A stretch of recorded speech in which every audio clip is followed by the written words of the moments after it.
오늘 이 자리에 나오신 성도님들 반갑습니다. 환영하고 축복합니다. 오늘 저희가 같이 보실 하나님 말씀은 이사야서 41장 21절부터 42장 9절 말씀까지입니다. 41장 21절로부터 42장 9절 말씀 제가 받들어 읽도록 하겠습니다. 구약성경, 제가 가진 구약성경 1017페이지에 있습니다. 나 여호와가 말하노니 너희 우상들은 소송하라. 야곱의 왕이 말하노니 너희는 확실한 증거를 보이라.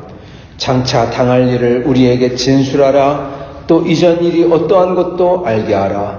우리가 마음에 두고 그 결말을 알아보리라. 혹 앞으로 올 일을 듣게 하며 뒤에 올 일을 알게 하라. 그리하면 너희가 신들인 줄 우리가 알리라.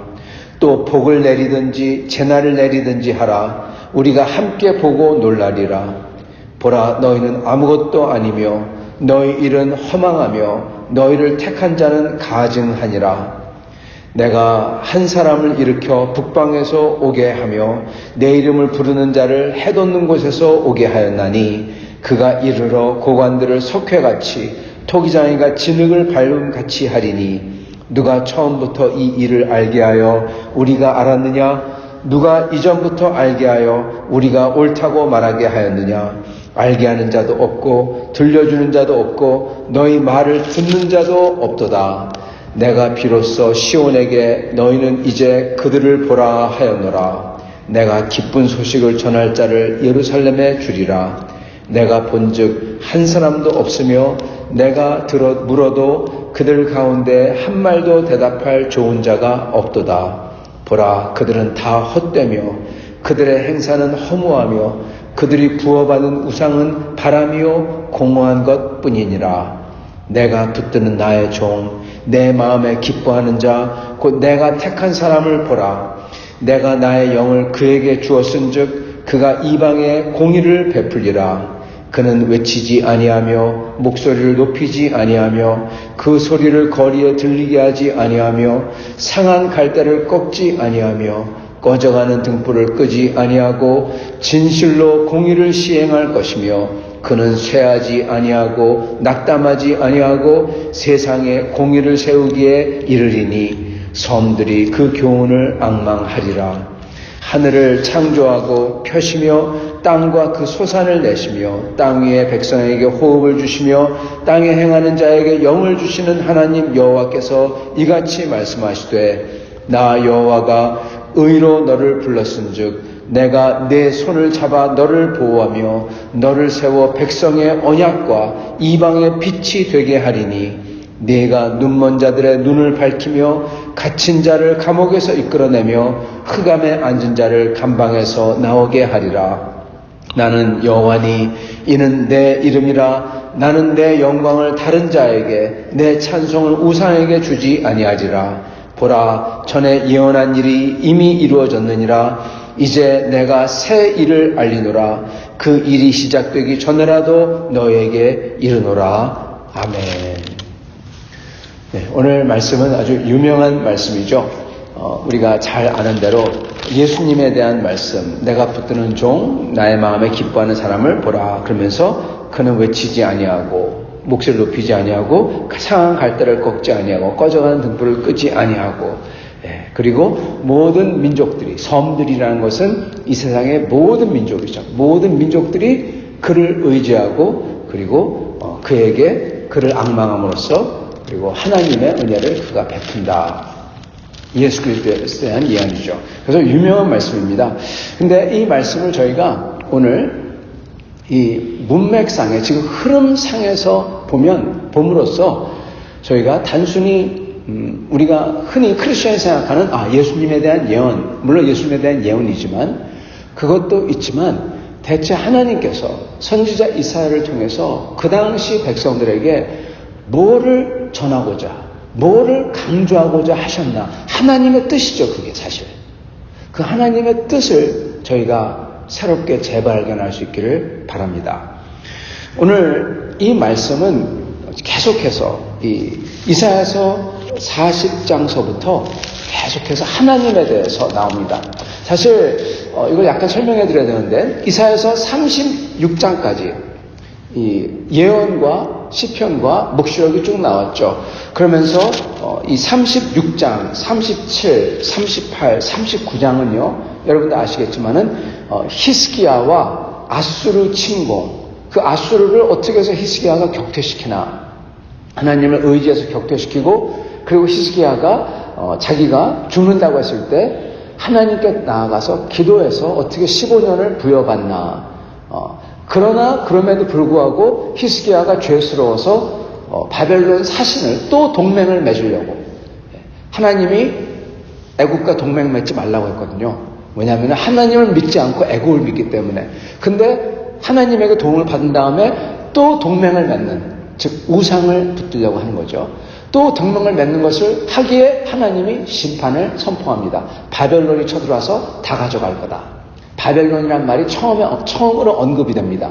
그래서 히스기야가 믿음으로 잘 이겨냈지만 하나님 안에서 놀라운 것을 경험하고 승리를 했지만은 또 우상을 믿는 그러한 행위가 나타났기에 하나님이 여태까지 준비는 했지만 그렇지만 특정은 하지 않았던 그 특정을 해버립니다. 즉 심판의 문을 열어버리는 겁니다. 그래서 히스기야는 이스라엘의 구원자와 동시에 심판의 문을 확정해버린 사람인 것입니다. 그래서 바벨론이 쳐들어온다. 다 가져간다. 그게 39장입니다. 그래서 히스기야 아수르 이야기가 거기서 끝납니다. 그런 다음에 40장부터 뭐가 시작하냐? 복음이 시작됩니다. 새로운 복음. 여태까지 1장부터 36장까지 말씀했던 그 모든 예언과 약속, 미래에 일어날 하나님께서 가져올 그 좋은 것, 그게 40장부터 다시 시작을 해요. 단 1장부터 36장까지는 죄진 이스라엘에게 하나님께서 심판을 한다. 어떻게 심판을 하냐? 아수르를 통해서 심판할 거다. 그러면서 예수 그리스도가 오고, 그 이스라엘 백성을 구원할 그 구원이 오고, 그 당시에 그러면서 예수 그리스도가 오고 또 땅끝 마지막 때가 온다. 그거를 1장부터 36장이 예언했다면 40장에서부터는 아수르가 이미 심판을 했어요. 심판이 끝났어요. 어떻게 보면요. 그런 다음에 바벨론이 심판한다는 것도 다 나왔어요. 그런 다음에 하나님께서 어떻게 그들을 구원하실지, 그 당시 이스라엘 백성을 구원하실지, 즉 바벨론 유수에서 돌아오는 것, 즉 바사 제국, 페르시아 제국이죠. 그것과 그리고 그 후에 있을 구원인 예수 그리스도를 통한 구원과 그리고 마지막 때를 통한 구원, 이거를 또 다시 또 얘기하시는 겁니다. 그래서 1부터 36장은 아수르와 바벨론에 의한 심판 플러스 예수님의 구원과 마지막 때를 이야기했다면, 지금은 이제 바벨론 유수에서 돌아오는 것과 그리고 예수 그리스도의 구원과 마지막 때 심판과 구원을 얘기하는 겁니다. 그래서 1부터 36까지 말씀한 것을 똑같은 건 아니라, 왜냐하면 아수르 심판이 있었잖아요. 여기는 아수르의 심판이 없잖아요. 37장부터 40장부터는. 그래서 1부터 36부터까지 얘기한 것을 40장부터 다시 어떻게 보면, 그렇지만 새롭게 더 자세하게 말씀하신다는 겁니다. 여러분, 이게 신약과 구약하고 거진 똑같다는 걸 아시고 계십니까? 이사야서가 66장이에요. 신약과 성경은, 구약 성경은 몇 권입니까? 66권이에요. 구약이 몇 권이죠, 여러분? 신약이 27권, 구약이 39권입니다. 그죠? 39, 27. 그죠? 이사야서 어떻게 합니까? 39장까지 옛 예언, 아수르를 위한 심판, 그리고 그게 어떻게 실제로 이루어졌나, 히스기야 이야기가 어떻게 아수르에 의한 심판과 구원과 그 마지막에 이루어졌나, 그거잖아요. 그걸 실제로 얘기하는 거잖아요. 1장부터 36장까지 일어난 것을, 그게 실질적으로 일어난 것을 입증하는 게 히스기야 이야기입니다, 사실. 그래서 구약하고 똑같이 1부터 39, 그런 다음에 40서부터 66까지, 그게 앞으로 올 이야기예요. 그래서 이사야서는요, 이게 우연이라고 하면 너무나 참 대단한 우연인데, 장수도 신약, 구약하고 똑같습니다. 그럼 마찬가지로 구약도 하나님이 구원하실 내용, 그리고 그게 실질적으로 이루어지는 거, 예수님과 마지막 때 다 이야기하죠. 그런데 그게 다 이루어지죠. 실질적으로 이스라엘이 그렇게 다 파괴되고, 그리고 하나님께서 예수님 보내시고, 그런 다음에 신약은 예수님과 앞으로 올 내용, 이게 이사야서가 신구약을 거진 다 압축해 놓은 거라고 해도 과언이 아닌 것입니다. 그래서 마가복음을 읽어보면요, 예수님이 말씀이, 언약이 이루어지되 말씀에 의거하여, 전부 다 이사야서예요. 그래서 이 이사야서는 대단한 책입니다. 구약과 신약을 압축해 놓은 듯한 그러한 책인 것입니다. 그래서 지금 40장부터 뭐가 시작하냐? 복음이 시작해요. 아까 말씀드렸던 것처럼 새로운, 이제 신약 성경에 들어와서 복음이 선포되는 것처럼 이사야서 40장에 들어와서 하나님이 이르시되 너희는 위로하라, 내 백성은 위로하라. 마치 예수님이 오셔서 위로하셨던 것처럼 40장도 위로로 시작해요. 너희의 복역의 때가 다 끝났고, 그죠? 외치는 자의 소리요, 그 주님의 길을 예비하라. 세례 요한이 복음서에 나오잖아요. 지금 세례 요한에 대해서 나와요. 40장을, 새로운 그 에팍을, 새로운 시기를, 히스기야 이야기가 끝나고 심판이 끝난 다음에 그 다음에 이야기를 이렇게 예수 그리스도에 대해서, 세례 요한에 대해서 복음으로 시작을 하는 것입니다. 그래서 복음이 40장부터 시작해가지고 계속돼요. 그러면서 41장에 보면은 하나님께서 설득을 하는 게 나옵니다. 그 백성들에게. 왜 우상을 믿느냐? 설득을 하시죠. 그러시면서 40장 같은 경우는 하나님에 대한 그 유명한 말씀, 시입니다. 이런 하나님에 대한 이러한 설명이 없어요. 40장 12절부터 이 17절까지 보면은 아주 아름다운 시입니다. 누가 손바닥으로 바닷물을 헤아렸으며 뺨으로 하늘을 쟀으며 땅의 티끌을 되에 담아 모았으며, 하나님에서 쫙 나옵니다. 그런데 우상은 장인이 부어 만들었다. 그렇게 말씀합니다. 계속 반복합니다. 그래서 40장 19절과 20절 보면은 돌로 만들었고 금장을 입힌 거고, 그리고 궁핍한 사람은 나무로 가지고 만들었고, 그리고 장인을 구해서 흔들리지 아니하도록 세운다. 이게 반복이 됩니다. 흔들리지 아니하도록 세운다. 그렇게 말하죠. 그러면서 또 이사야서 41장에 보면은 6절과 7절에 보면은 너는 그 이웃을 도우며 형제에게 이르기를 너는 힘을 내라 하고 목공은 금장색을 격려하고 망치를 고르게 하고 매질꾼을 격려하고 땜이 잘 된다 하고 못을 단단히 박아 우상을 흔들리지 아니하게 하는도다. 흔들리지 않는다. 그러죠. 근데 하나님께서, 그러니까 사람이 우상을 붙들어야 돼요. 못 박아서 흔들리지 않게 해야 돼요. 장인들이 우상을 붙들어요. 근데 반면에 41장 10절에 보면은 두려워하지 말라. 내가 너와 함께함이라. 놀라지 말라. 나는 네 하나님이 됨이라. 내가 너를 굳세게 하니라. 참으로 너를 도와주리라. 참으로 나의 의로운 오른손으로 너를 붙들리라. 인간들이 우상을 붙드는데 넘어지면 안 되니까. 그죠? 넘어지니까. 근데 여기서는 반대로 하나님께서 내가 너를 붙들어 주겠다. 그러시죠. 하나님과 우상의 차이입니다. 우상은 인간이 붙들어야만 흔들리고 넘어지지 않는데 하나님께서는 내가 너희를 붙들어 주겠다. 두려워하지 말라. 그렇게 위로를 하시는 겁니다. 그래서 우상과 하나님을 이렇게 번갈아 가면서 비교를 했어요. 그러시면서 하나님께서 오늘 말씀도 그 문맥에서 봐야 됩니다. 21절에 보면은 소송을 해봐라. 너희는 장차 일어날 일을 보여봐라. 못 보여준다는 거죠. 그러면서 장래 있은 일, 아니면은 무슨 화라도 무슨 복이라도 가져와 봐라. 아무것도 못한다는 겁니다. 그러면 우리가 신인 줄 알겠다. 그렇게 얘기합니다. 그렇게 하시면서 하나님께서 지금 우상들에게 장래 일을 보여봐라. 무슨 일이 일어날 줄 해봐라. 화든지 심판이든지 아니면은 축복이든지 가져와 봐라 그랬잖아요. 하나님께서 이걸 하시는 겁니다. 장래 일어날 일을 지금 그 다음에 말씀하시고, 그 다음에 하나님께서는 심판과 그리고 하나님이 그 다음에 올 축복을 말씀하시겠다는 거예요.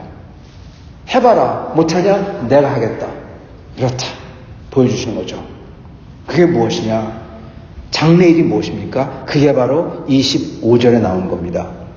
내가 한 사람을 일으켜 북방에서 오게 하며 내 이름을 부르는 자를 해돋는 곳에서 오게 하였나니 그가 이르러 고관들을 석회같이 토기장이가 진흙을 밟은 같이 하리라. 누가 처음부터 이 일을 알게 우리를 알게 했느냐? 아무도 알게 하는 자가 없다는 거죠. 하나님에서 왔다는 거죠. 내가 한 사람을 일으켜. 여러분, 이거는 지금 고레스와 예수 그리스도가 겹친 그러한 모습입니다. 고레스는 그 당시에 그리스도를 상징했어요. 고레스는 바사 제국의 고레스입니다. 바사 제국의 대왕인 사이러스죠. 영어로는 고레스가 이스라엘을 바벨론을 쳐서 멸한 다음에 온 제국을 세계를 평정한 다음에 제국을 만든 다음에 이스라엘 사람들을 다시 돌아가게 합니다. 바벨론 유수가 끝납니다. 그래서 나중에 보면은 또 나오지만은 고레스를 보러 메시아요. 그렇게 부르는 장면이 나옵니다. 이사야서에서. 그래서 고레스는 하나님의 종으로서 그 당시에 예수 그리스도의 역할을 대역하고 있었던 거죠. 이스라엘 사람들을 자유케 하고 그런 것입니다. 그래서 한 사람인데, 그래서 고레스를 뜻하면서 동시에 앞으로 올 예수님도 동시에 뜻하고 있는 것입니다. 항상 그렇지만은 그 당시에 심판과 구원, 예수님 때의 구원, 그리고 마지막 때의 구원, 이사야서는 천주서는 항상 그 세 개를 한꺼번에 보고 얘기한다고 그랬죠. 그래서 그 사람을 일으키는데 북방에서 오게 한다. 북방. 그리고 또한 여기서 하는 말이 해돋는 곳, 동쪽에서 오게 한다. 잠깐, 동쪽과 북방 어떻게 되는 거냐? 그러실 수 있는데, 여러분, 동쪽, 바사는 동쪽, 지금의 이란입니다. 거기서 옵니다. 그 동쪽이죠. 근데 오려면은 그냥 동쪽에서 못 와요. 왜냐하면 사막이 있기 때문에. 북쪽으로 올라갔다가 북쪽 올라갔다가 그래서 이 시리아를 거쳐가지고 내려와야 됩니다. 이게 항상 그게 루트예요. 그래서 북쪽, 동쪽, 그 다가 똑같이 맞는 말인 것입니다. 같은 것을 가리키는 것입니다. 그래서 하나님께서는 그게 일어난다. 심판이자 구원이죠. 구원을 얘기하고 계시는 거예요. 우상은 아무런 것 얘기해주지 못하는데 하나님은 구원을 얘기하시고 계세요. 그러시면서 하나님께서는 27절에 이제 그들을 보라 하였노라. 내가 기쁜 소식을 전할 자를 예루살렘에 주리라. 기쁜 소식, 복음입니다. 말 자체가 복음이에요. 내가 복음을 전할 자를 예루살렘에 주리라. 내가 본즉 한 사람도 없고 내가 불어도 그들 가운데 할 말도 대답할 좋은 자가 없도다. 보라 그들은 다 헛되며 그들의 행사는 허무하며 그들이 부어 만든 우상들은 바람이요 공허한 것뿐이니라. 내가 붙드는 나의 종, 내 마음에 기뻐하는 자, 내가 택한 사람을 보라. 이렇게 나가는 겁니다. 즉 우상들을 믿는 사람들은 아무것도 못하고 예언도 못하고 아무것도 보여주지 못하고 구원도 못해주는데 심지어 그게 온다는 것도 못해주는데 참된 하나님은 이사야가 하는 말은 참된 하나님께서 말씀하시는데 북에서 동에서 너희를 구원할 사람이 온다. 기뻐하라. 그러시는 거예요. 그러면서 물어도 한 사람도 대답하지 못한다. 왜냐? 전부 다다. 우상이요, 바람, 헛된 거기 때문에 그렇다. 신들이 아니다. 신들이라는 건 존재하지 않는다. 그건 전부 다 껍데기다. 그러나 내가 기뻐하는 종, 하나님께서 진짜 기뻐하는 종, 하나님께서 이제 구원할 그분을 데리고 오시는데 내가 기뻐하는 종을 보라. 그러시는 거예요. 그는 꺾어져가는 갈대, 상한 갈대도 꺾지 아니하고 꺼져가는 등불도 끄지 아니하고 큰 소리로 외치도 아니하고 그분은 공의를 시행할 거다. 우상을 섬기는 사람들하고 대조가 되는 겁니다. 그리고 우상을 섬기는 사람들은요, 우상을 섬기는 사람들은 그들이 바라는 구원자는 어떤 구원자들입니까? 높은 사람, 힘센 사람, 외치고 소리치고 호령하고 칼로 베고 그것들을 원합니다. 이 세상에 파워를 원하는 거죠. 근데 하나님께서는 우상들은 그러는데 그게 너희 백성에게, 이스라엘에게는 도움이 안 된다는 겁니다. 왜요? 이스라엘은 이미 칼로 망한 백성이거든요. 지금 망했거든요. 바벨론으로 붙들려 갔잖아요. 근데 그렇게 힘센 왕 같은 사람이 뭐가 좋습니까? 우상들은 그걸 원하나 그들에게 진짜 위로가 되는 것이 누구냐? 꺼져가는 등불을 끄지 않고 그러한 상한 갈대를 꺾지 않고 그들은 상한 갈대잖아요. 그들을 살릴 뿐 이분을 내가 보낸다. 그런 겁니다. 지금 우상 숭배하는 사람들은 다 전부 다 자기의 욕망 때문에 숭배합니다. 우상이란 건 결국 가서는 내가 원하는 것을 거기에 투사하여 그게 내 소원을 이루어줄 거다 생각하고 거기에 공양을 바치고 빌고 그러는 거죠. 그래서 우상은 사실 납니다. 내 욕망, 내 죄인 것입니다. 그것을 보고 욕망을 원하고 그리고 바라고 그러는데 그게 너희의 소원을 이루어주냐? 이루어주지 못한다는 거예요. 한 우상을 믿는 사람들은 무엇을 바라느냐?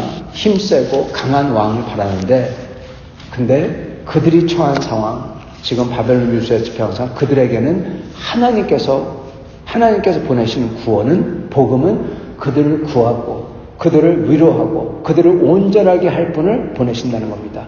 이게 우상이 할 수도 없고 우상을 믿는 사람이나 우상의 신전에 있는 무슨 사제나 이들이 감히 생각도 못한다는 겁니다. 그래서 이거를 생각도 못한다는, 그래서 26절에 보면 누가 처음부터 이 일을 알게 하여 우리가 알았느냐. 아무도 이거를 상상조차 못했다는 거예요. 그게 26절에 반복하는 말이에요. 누가 알게 했냐? 누가 알게 했냐? 누가 말했느냐? 알게 하는 자도 없고 들려주는 자도 없고 상상하는 사람도 없었다. 그렇게 말씀하는 거예요. 내가 이제 그러나 그들에게 기쁜 소식을 전하겠다. 복음을 전하겠다. 사도 바울이 그러시죠. 복음은, 그리스도의 구원은 세상이 보지도 듣지도 상상조차 못하였다. 하나님께서 하나님을 사랑하는 자를 위해 준비하신 것은 눈으로 보지도 귀로 듣지도 그리고 상상조차 못한 것이다. 이겁니다. 우상을 섬기는 사람은, 그 당시 우상을 섬기는 사람은 빌죠. 잘 먹고 잘 살게, 아프지 않고 건강하고, 그리고 우리를 구해주고 적들이 없어지고, 거기까지요. 그러나 이 이스라엘에게 필요한 것은 이미 바벨론 유수로 잡혀갔고 심판받았기 때문에, 우상숭배 심판을 받고 바벨론으로 잡혀가고, 그러한 사람들에게 필요한 것, 그리고 뿐만 아니라 모든 죄로 인하여서 죄에 붙잡혀간, 포로로 잡혀간 사람들, 바로 여러분과 저죠. 모든 인간들, 사단 마귀의 손아귀에, 사단 마귀의 그 힘에 묶여있는, 죄와 죽음의 사슬에 묶여있는, 풀 수가 없잖아요. 그러한 인간들, 그들에게 필요한 건 뭡니까? 왕이 아닌 거예요. 그 세상의 힘과 권력과 그게 아닌 거예요. 그들에게 진짜 복음은 그 사슬을 끊고 그들을 위로하고 썩어져가고 상하고 그러한 사람들을 다시 살려주고, 살이 돋고 눈이 뜨이고 귀가 열리고, 그거를 하나님은 보내준다는 겁니다. 그렇게 하실 분을. 근데 그거는 우상을 섬기는 사람이 세상에 있는 권력과 욕심과 모든 것을 따라하는 사람이 그거를 상상조차 할 수 있느냐? 없다라는 거예요. 누가 그 일을 얘기할 수가 있냐? 누가 그 일을 말했느냐? 아무도 없다는 겁니다. 그러시면서 주님께서는 복음을 얘기하시면서 내가 붙드는 종, 내 마음에 기뻐하는 자, 내가 택한 사람을 보라, 그러시는 거예요. 그러면서 하나님께서는 거기서 그치지 아니하고 6절에서 나 여호와가 공의로 너를 불렀은즉 내가 내 손을 잡아 너를 보호하며 너를 세워 백성의 언약과 이방의 빛이 되게 하리니 네가 눈먼 자들을 눈을 밝히며 갇힌 자를 감옥에서 이끌어내며 흑암에 앉은 자를 감방에서 나오게 하리라. 예수님이 다 하신 거죠. 근데 여기서 중요한 거는 하나님께서는 그렇게 썩어져가는 이미 망한 백성들, 소망이 없는 사람, 포로로 잡혀간 사람들에게, 그리고 그렇게 죄로 인하여서 포로로 잡혀간 모든 인간들에게 우상은 맨날 힘을 얘기하고 잘 먹고 잘 사는 거 얘기하고 그러는데, 하나님께서는 그들에게 이방의 빛이 되게 하고 영원한 나라와 모든 백성들에게 소망을 주고 그런 사람이 되게 하겠다라고 하시는 것입니다. 사랑하는 성도 여러분, 누가 들으면 그럴 거예요.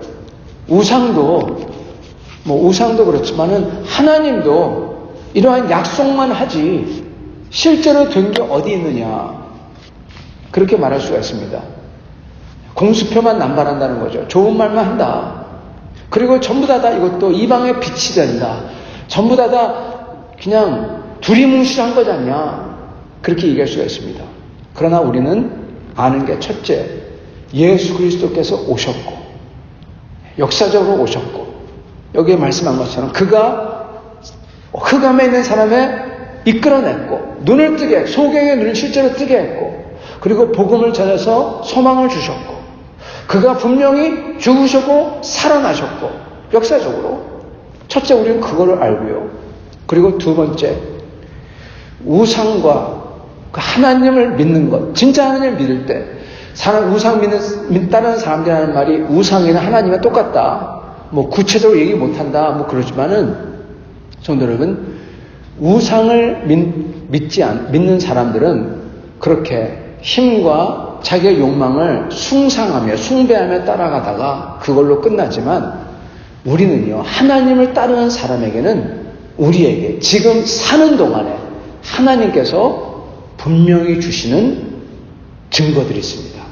그 증거의 가장 큰 게 무엇이냐? 그건 바로 아까 저희가 찬양하며 불렀던 거기에 나왔던 것입니다. 그게 뭐냐면요, 저희는 예수 그리스도 안에서 열매를 맺어요. 열매. 화평과 희락과 사랑과, 여러분, 그 열매를 보고 우리는 성화 또는 그리스도를 닮는다라고 합니다. 그런데 여러분, 우상이 아니라 하나님을 믿는 사람들은 그들에게 영원한 나라가 있는지 어떻게 아노? 있는지 알 수 있는 증거가 주어진다니까요. 그 증거가 무엇이냐? 그게 바로 우리의 열매입니다. 우리 속에 있는 그 꺼질 수 없는 소망. 여러분, 세상에서 아무 소망이 없는 사람이 어떻게 선하게 용서할 수 있고 나눠줄 수 있고 격려할 수가 있습니까? 못해요. 그러나 실제로 크리스천은 그렇게 하잖아요. 그게 이루어지잖아요. 어떻게 이게 가능할까? 왜냐하면 우리 속에 그 성화가 일어났기에 그게 영원한 나라를 증거하는 증거인 것입니다. 그게 우리에게 여러분, 그게 개런티 디파짓이에요. 사랑하는 성도 여러분, 오늘 하나님 말씀은 하나님께서 이렇게 우상을 숭배하는 세상에게 선포를 하십니다. 하나님께서 능력으로 역사하시는 하나님, 우상은 아무것도 아니지만 능력으로 역사하신 하나님은 참되신 분이다. 그 증거로서 하나님께서는 복음을, 기쁜 소식을 주겠다. 미래죠. 미래에 대한 소식이죠. 그건 바로 예수 그리스도이며, 그리고 그가 오셔서 모든 것을 새롭게 하시는 것이며, 그리고 또한 현재 우리에게는 그 그리스도가 우리 안에 계셔서 우리 속에서 열매를 맺어가시고 세상에 가질 수 없는 것을 가지게 하시고, 그냥 말로만 하는 미래 소망이 아니라 실제로 그 소망이 존재한다는 것을 우리 속에서 보이신다는 것입니다. 열매로서. 그리고 그렇게 열매를 가지고 사셨고 죽으셨던 교회의 모든 분들, 선배들이 다 있다는 것입니다. 사랑하는 성도 여러분, 오늘 우리는 이 약속을 붙들고 그 하나님을 찬양하며 그 하나님에 대한 믿음을 가지고 이게 참되기에 그 하나님을 따라 살아야 될 것입니다. 그 하나님께 귀 기울이며 그 하나님의 위로를 받으려고 하고, 위로하라 하셨잖아요. 위로를 받으려고 하고, 또한 그 하나님을 위해서 찬양했던 것처럼 주님을 몸과 마음과 힘을 다하여 사랑하려고 하고, 그럴 때 하나님께서는 저에게 새로운 은혜를, 새로운 열매를 우리 삶 속에 계속 주실 것입니다. 이렇게 은혜와 열매를 받는 여러분과 저가 되시기를 간절히 축원합니다. 같이 기도하겠습니다.